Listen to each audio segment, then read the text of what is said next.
Hello అండి, good evening everyone. నేను మీ రాజీ. నిన్న మనం లెసన్ చెప్పుకున్నాం కదా. ఏం చెప్పుకున్నాం? జీవశాస్త్ర బోధన ఉద్దేశ్యాలు, విలువలు చెప్పుకున్నాం కదా. దానికి సంబంధించి ప్రాక్టీస్ బిట్స్ చూస్తే కంప్లీట్గా చాప్టర్ అనేది కంప్లీట్ అవుద్ది. మనకు పర్ఫెక్ట్గా వచ్చినట్టు అనిపిస్తుంది. ఓకేనా? ఎవరైనా చూడకపోతే వీడియోలో ప్లేలిస్ట్లో ఉంది, మెథడాలజీ చూడండి. ఉద్దేశ్యం అనేది మన కళ్ళ ముందు కనబడుతూ మనం చేసే ప్రతి కృత్యానికి దిశానిర్దేశనం చేస్తూ గమ్యాన్ని చేరుకోవడానికి ఉపకరిస్తుంది అని ఎవరు చెప్పారు? మన జయాపజయాన్ని మాపనం చేస్తుంది అని చెప్పారు. మన కళ్ళ ముందు కనబడుతుంది ఉద్దేశ్యం, అలాగే జయాపజయాన్ని మాపనం చేస్తుంది. ఎవరు? జాన్ డ్యూయి కదా. నీ అనుకోమన్నాను కదా, జాన్ డ్యూయి. నెక్స్ట్, వెంటనే చేరగలిగే గమ్యాలను ఏమంటారు? ఆన్సర్ వచ్చి మనకి లక్ష్యాలు. మనం ఫాస్ట్గా చేయగలిగే చిన్న చిన్న వాటిని లక్ష్యం అంటాము. గమ్యం అంటే ఉద్దేశ్యం లేదా గమ్యం అంటే మనకి ఎక్కువ లక్ష్యాన్ని చేరుకునే కొద్దీ గమ్యం వస్తుంది అన్నమాట. జీవశాస్త్రంలో ఉన్న విలువలను మూర్త స్థితిలో చూస్తే వాటిని డాష్ అంటారు. ఏమంటారు? ఉద్దేశ్యాలు అంటారు. జీవశాస్త్రంలో ఉన్న విలువలను మూర్త స్థితిలో చూస్తే వాటిని ఉద్దేశాలు అంటారు. సత్యాన్వేషణలో నిజాయితీగా, నిర్భయంగా, నిస్వార్థంగా, నిష్కపటంగా, నిష్పాక్షికంగా ఇవన్నీ ఒకటే. ఓర్పుగా ఉండడం లాంటివి అభివృద్ధి చెందుతాయి. ఇది దేనికి సంబంధించింది అంటే నైతిక విలువ. నిజాయితీ, నిర్భయం, నిస్వార్థం, నీలన్నీ వస్తాయి. నా గుణింతమే మొత్తం, ఎక్కువ నా గుణింతం వస్తుంది. ఇలాగే ఓర్పు కూడా ఇలాంటిదే కదా. ఇవన్నీ మంచి లక్షణాలన్నీ వచ్చి ఏదున్నా సరే ఆ విలువ ఏంటంటే మనకి నైతిక విలువే వస్తుంది. నెక్స్ట్, సత్యాన్వేషణలో శాస్త్రీయ పద్ధతిని ఉపయోగించడం వల్ల అలవడేది ఏంటి? ఏదంటే క్రమశిక్షణ. శాస్త్రీయ పద్ధతిని అవలంబించడం వల్ల, ఉపయోగించడం వల్ల మనకి ఏమొస్తుందంటే క్రమశిక్షణ, డిసిప్లిన్. కాలానికి అనుగుణంగా మార్పులు చెందుతూ మెటీరియలిస్టిక్గా ఉండునది ఏంటి అంటే నాగరికత అనేది, కల్చర్ అనేది కాలానుగుణంగా మార్పులు చెందుతూ ఉంటుంది. జీవన మూలాన్ని పట్టి ఉంచేది ఏది అంటే సంస్కృతి, కల్చర్. జీవన మూలాన్ని పట్టి ఉంచేది కల్చర్. ఆధ్యాత్మిక భావనతో కూడుకున్నది ఏది అంటే మనకి సంస్కృతి. భారతీయ జీవన విధానంలో ప్రతి విషయాన్ని ప్రతిబింబింపచేసేది ఏది అంటే శాస్త్రీయ దృక్పథం. జీవన విధానంలో ప్రతి విషయాన్ని ప్రతిబింబించేది మనకి శాస్త్రీయ దృక్పథం, సైన్స్. కొత్త విషయాలను కనుక్కోవడం లేదా ఉన్న విషయాన్ని నూతన విధానంలో అమర్చడాన్ని ఏమంటారు? సృజనాత్మకత. ఇక్కడ భౌతిక విలువలు ఇవ్వలేదు చూడండి. కొత్తగా ఆలోచించడం భౌతిక విలువ అవుతుంది, కానీ నూతన విధానంలో అమర్చడం, కొత్త విషయాలను కనుక్కోవడం అని ఉంది చూడండి. కనుక్కోవడం కూడా ఉంటే మనకి సృజనాత్మకతే వస్తుంది. విషయ విశ్లేషణ ఆధారంగా కొత్త విషయాలను సృష్టించడం అనేది సంశ్లేషణ. విషయ విశ్లేషణ అంటే మనం పరిశీలిస్తున్న విషయాన్ని నిశ్శేషంగా ఎన్ని కూడా క్లియర్గా విశ్లేషించి కొత్త విషయాన్ని సృష్టిస్తే మనం సంశ్లేషణ అంటాం. విశ్లేషణ జరిగిన తర్వాత మనకి సంశ్లేషణ వస్తుంది. ఓకే, అన్ని విషయాలు సెపరేట్గా చూస్తూ మనం ఒక విషయాన్ని తయారు చేస్తాం, దాన్నే మనం సంశ్లేషణ అంటాం. ఇక్కడ సృజనాత్మకత రాదు. ఏదో తయారు చేస్తున్నాడు అని, సృష్టిస్తున్నాడని సృజనాత్మకత రాదు. విశ్లేషణ చేశాడు కాబట్టి సంశ్లేషణ వస్తుంది. నెక్స్ట్, మనకి ఉన్నది ఉన్నట్టుగా అర్థం చేసుకుని విభిన్న కోణాలలో వ్యాఖ్యానించగల సామర్థ్యాన్ని ఏమంటారు అంటే మనకి విశ్లేషణ. విభిన్న కోణాలలో వ్యాఖ్యానించడాన్ని మనం విశ్లేషణ అంటాం. విభిన్న విశ్లేషణ. విద్యార్థి స్వతంత్రంగా ఆలోచించడం దీనికి సంబంధించింది అంటే సృజనాత్మకత. సొంతగా తనకు తాను ఆలోచించుకుంటాడు, దాన్నే మనం సృజనాత్మకత అంటాం. సత్యాన్వేషణలో శాస్త్రజ్ఞులు ఉపయోగించే పద్ధతి ఏది అంటే శాస్త్రీయ పద్ధతి. సింపుల్ కదా, శాస్త్రీయ పద్ధతి, scientific method. America education policy commission ఏ సంవత్సరంలో ప్రారంభించబడింది అంటే 1966. మనకి ఇక్కడ లెసన్లో చెప్పుకోలేదు, బిట్ ఇట్లా గుర్తుపెట్టుకోండి. 1966లో అమెరికా ఎడ్యుకేషన్ పాలసీ కమిషన్ ఏర్పడింది. శ్వాసక్రియలో ఉష్ణం విడుదల కావడం, వివిధ ఉష్ణోగ్రతల్లో ఎంజైమ్ల చర్య మొదలైనవి డాష్ పరిజ్ఞానం వల్ల కలుగుతుంది. ఏ పరిజ్ఞానం అంటే మనకి భౌతిక శాస్త్రం. ఉష్ణం విడుదల అవ్వడం, అలాగే ఉష్ణోగ్రతల్లో ఎంజైమ్ల చర్య, ఇవన్నీ కూడా మనకి ఫిజిక్స్ అన్నమాట, భౌతిక శాస్త్రం. గాలి శక్తి, సౌరశక్తులను నిత్య అవసరాలకు ఉపయోగించడం డాష్ పరిజ్ఞానం వల్ల కలుగుతుంది, భౌతిక శాస్త్రం. ఇది కూడా పవనశక్తి అలాగే సౌరశక్తులు ఉపయోగించడం మనకి భౌతిక శాస్త్రం ఫిజిక్స్ వల్లే వస్తుంది.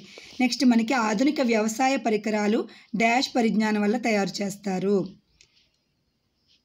భౌతిక శాస్త్రం వల్ల తయారు చేస్తారు.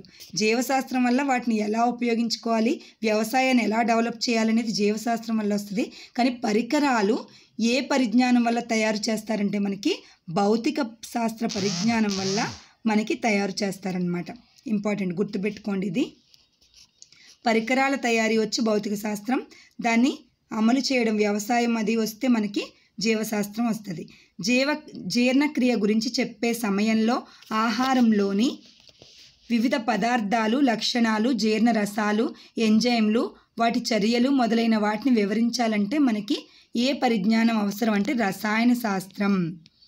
ఆహారంలోని వివిధ పదార్థాలు, లక్షణాలు, జీర్ణ రసాలు, ఎంజైమ్లు, వాటి చర్యలు అంటే రియాక్షన్స్, కెమికల్ రియాక్షన్స్ అన్నమాట. అవన్నీ రసాయన శాస్త్ర పరిజ్ఞానం అనేది అంటే జీవశాస్త్రం చదువుతూ ఈ పరిజ్ఞానాలు అవసరమని చెప్తున్నారు. ఇక్కడ భౌతిక శాస్త్రం ఫిజిక్స్ అవసరం, ఇక్కడ కెమిస్ట్రీ అవసరం. పంటల అధిక ఉత్పత్తికి అలాగే పంటలకు వచ్చే వ్యాధుల నిర్మూలనకు డాష్ పరిజ్ఞానం అవసరం. రసాయన శాస్త్రం పంటల అధిక ఉత్పత్తికి అలాగే అంటే కెమికల్స్, మనం ఎరువులు వేస్తాం కదా, ఆ ఎరువులు అలాగే పంటలకు వచ్చే వ్యాధుల నిర్మూలనకు కూడా మందులు, రసాయనాలు వేస్తాం కదా, ఆ రసాయన శాస్త్ర పరిజ్ఞానం అనేది జీవశాస్త్రానికి అవసరం అవుతుంది అని చెప్తున్నాడు. కిరణజన్య సంయోగ క్రియకు సంబంధించి మొక్కలు కార్బన్ డైఆక్సైడ్ను ఉపయోగించుకోవడం, శ్వాసక్రియలో ప్రాణవాయువు వినియోగం మొదలైన విషయాల గురించి నేర్చుకోవడంలో డాష్ పరిజ్ఞానం అవసరం. రసాయన శాస్త్రం. ఇక్కడ మీకు డౌట్ రావచ్చు, ఇవన్నీ ఇవే చెప్తున్నారు, మనం చదివేది జీవశాస్త్రం గురించి కదా అని. జీవశాస్త్రం ఎలాగో మనకు అవసరమే, ఇదంతా జీవశాస్త్రంలో కూడా ఉంటాయి. కానీ జీవశాస్త్రంతో పాటు మిగతా శాస్త్రాలకు కూడా సంబంధం ఉంది అని చెప్తున్నాడు. ఇక్కడ జీర్ణక్రియ గురించి చెప్పేటప్పుడు రసాయన శాస్త్రం కూడా అవసరం అవుద్ది. ఇక్కడ పంటల గురించి చెప్పేటప్పుడు రసాయన శాస్త్రం కూడా, కెమిస్ట్రీ కూడా అవసరం అవుద్ది. ఇక్కడ కూడా కెమిస్ట్రీ అవసరం అవుద్ది అని చెప్తున్నాడు. ఇది జీవశాస్త్రంలో ఉండదని కాదు. మొక్కల పెరుగుదలలో ఉపయోగపడే లవణాల గురించి తెలుసుకోవడంలో డాష్ పరిజ్ఞానం అవసరం. లవణాల గురించి కూడా జీవశాస్త్రంతో పాటు కెమిస్ట్రీ మనకి అవసరం అవుతుంది. నెక్స్ట్ వచ్చేసి మనకి జీవుల పెరుగుదలలోని అనేక అంశాలు అంటే ఎత్తు, బరువు, ఆకారం గురించి చెప్పాలంటే మనకి గణితం అవసరం. గణితం, మ్యాథ్స్ అనేది మనకి ఇక్కడ హైట్, బరువు గురించి అవసరం. శరీర ధర్మశాస్త్రంలోని సమీకరణాల గురించి వివరించాలంటే మనకి అలాగే గణిత శాస్త్రం, మ్యాథ్స్, ఇక్కడ కూడా మ్యాథ్స్ అవసరం. శరీర ధర్మశాస్త్రంలోని ఈక్వేషన్స్ గురించి. ఆవరణ శాస్త్రంలోని ఆహారపు గొలుసులు, జీవరాశుల సంఖ్యలు లాంటి విషయాల వివరణకు తోడ్పడేది మనకి ఇక్కడ కూడా మ్యాథ్స్. ఆహారపు గొలుసులు, జీవరాశుల సంఖ్య, ఇక్కడ సంఖ్య అని వచ్చింది కాబట్టి మనకి మ్యాథ్స్ వస్తుంది. అంటే జీవశాస్త్రంతో పాటు మ్యాథ్స్ అవసరం. వ్యవసాయ సంబంధమైన నేల విస్తీర్ణం, మొక్కలు నాటడంలో ఎంత స్థలం అనేది మధ్యలో వదలాలో తెలియచేయడానికి పైరు దిగుబడి, ఆదాయ వ్యయాలు, ఇవన్నీ కూడా మనకి ఇక్కడ కూడా మ్యాథ్స్ అవసరం. ఎంత డిస్టెన్స్ ఉండాలి, అలాగే ఎంత దిగుబడి వచ్చింది, రాబడి, అవన్నీ తెలుసుకోవాలంటే మనకి మ్యాథ్స్ కావాలి కదా. అంటే జీవశాస్త్రంతో పాటు అది కూడా కావాలి. జీవశాస్త్రజ్ఞుల జీవిత చరిత్రలు, వాటి పరిశోధనలు ప్రభావితం చేసిన ఆనాటి కాలానుగుణ సంఘటనల గురించి తెలియజేయడం అనేది విద్యార్థులను డాష్ పట్ల ఉత్తేజితులను చేయవచ్చు. చరిత్ర, వాళ్ళ హిస్టరీలే కదా, ఇక్కడే ఉంది చరిత్ర. వాళ్ళ హిస్టరీలు చెప్పడం వల్ల హిస్టరీ పట్ల వాళ్ళకి ఉత్తేజితం చేయవచ్చు.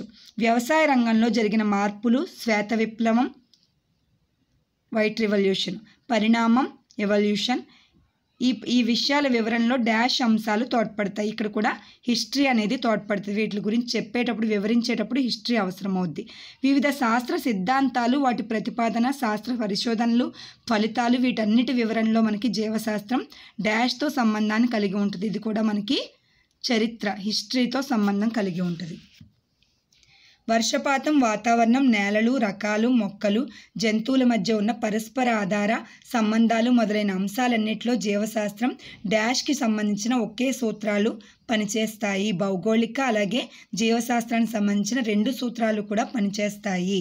శాస్త్రజ్ఞుడు సత్యాన్వేషణలో లభించిన సమాచారాన్ని ప్రకటించాలన్నా, పరిశీలన ప్రయోగాల ఆధారంగా ఊహించబడినవి ప్రతిపాదించాలన్నా భావ ప్రకటనకు భాష అనేది అవసరం. భాష అనేది ఒక శాస్త్రం, అది అవసరం. విద్యార్థులు శాస్త్ర విషయాల పట్ల సరైన అవగాహన ఏర్పరచుకోవడానికి సరళమైన స్పష్టమైన భాషా పరిజ్ఞానం చాలా అవసరం. ఆన్సర్ వచ్చి భాష. విద్యార్థులు కొత్త రకమైన ఆలోచనను పెంపొందించుకునే విధంగా చేయటం అనేది దీనికి సంబంధించినది. ఇక్కడ వచ్చిందండి, మనం విలువలు నేర్చుకున్నాం కానీ బిట్లన్నీ ఏ శాస్త్రాలతో సంబంధం ఉందో ఇచ్చాడు. ఇక్కడ మెటీరియల్లో మనకి బౌద్ధిక విలువ ఇక్కడ ఇచ్చాడు. కొత్త రకమైన ఆలోచనలు పెంపొందించడం అనేది మనకి బౌద్ధిక విలువ. అదే మనకి నూతన విధానంలో భిన్న రీతిలో ఆలోచించడం అనేది మనం ఇక్కడ చెప్పుకుందాం. అది ఏ విలువ? సృజనాత్మక విలువ. సృజనాత్మక భిన్నమైన రీతిలో ఆలోచిస్తాడు. ఇది కొత్త రకమైన ఆలోచనలు మనకి బౌద్ధిక విలువ.